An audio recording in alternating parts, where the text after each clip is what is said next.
Well, President Biden's handling of the war now being seen in a more positive light by some Democratic voters. A new AP University of Chicago poll shows nearly 60% of Democrats now approve of how Mr. Biden is handling the conflict, up nearly 10 points from the same poll back in November. The issue, though, still not a winning one for Biden, with his approval on the war 16 points underwater compared to his overall approval rating with Dems.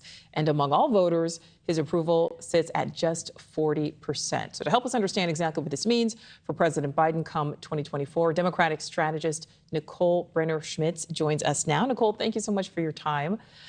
These new numbers seem to be, a good sign for the president, but still a long way, really, from helping him in the campaign. What do you think he needs to do to try to regain support on this issue from his party?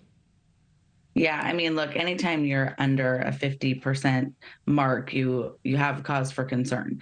But the White House is doing as much as it can, which is communicating really where and why they're making the decisions that they are. I think that the White House has done a good job keeping the American public informed as to what they're doing and the reasons behind their choices.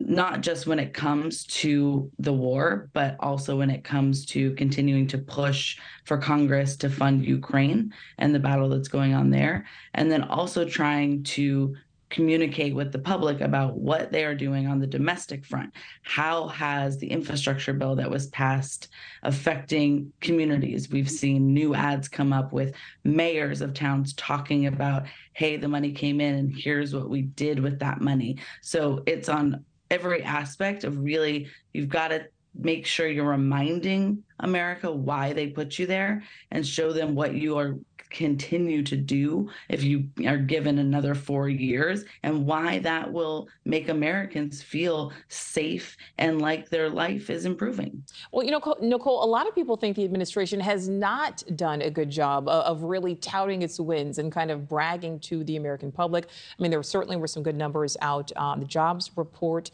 today, the November jobs report. Can the administration maybe do a better job?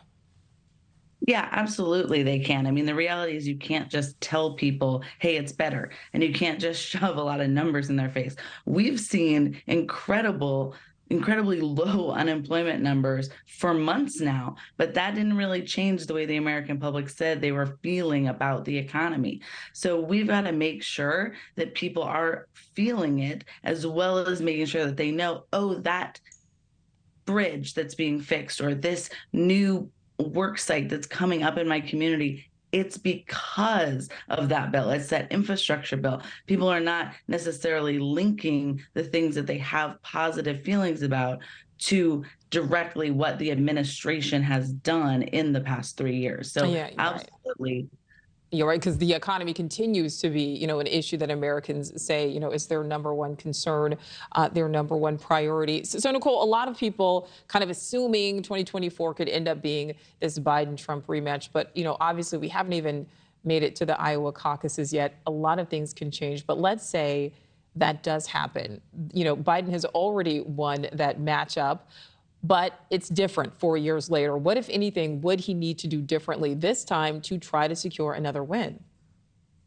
Well, I think he's going to continue to draw the distinct differences between himself and former President Trump. And the good news is he doesn't have to inform a lot of people about who President Trump is or what President Trump wants to do. The reality is that the Democratic base is very much with Biden. He has a lot of support there. They're going to have to work hard to turn those voters out, make sure everybody gets to the polls. But the independents sent a huge signal in 2020 when they rejected Trump and what he had done in his presidency. So this is not a case of a incumbent president telling you and you knowing what they're going to be against a challenger who hasn't had that opportunity yet. This is a unique situation where both of them will have spent time in the White House, and the voters will really have a choice about what they want for their future. Right. And that's, of course, assuming that we see another rematch. We don't know for sure what will happen. Democratic strategist Nicole Brener-Schmitz, thank you. Thank you for watching. Go to newsnationnow.com to find News Nation on your television provider. And don't forget to click the red subscribe button below to get more of News Nation's fact-driven, unbiased coverage.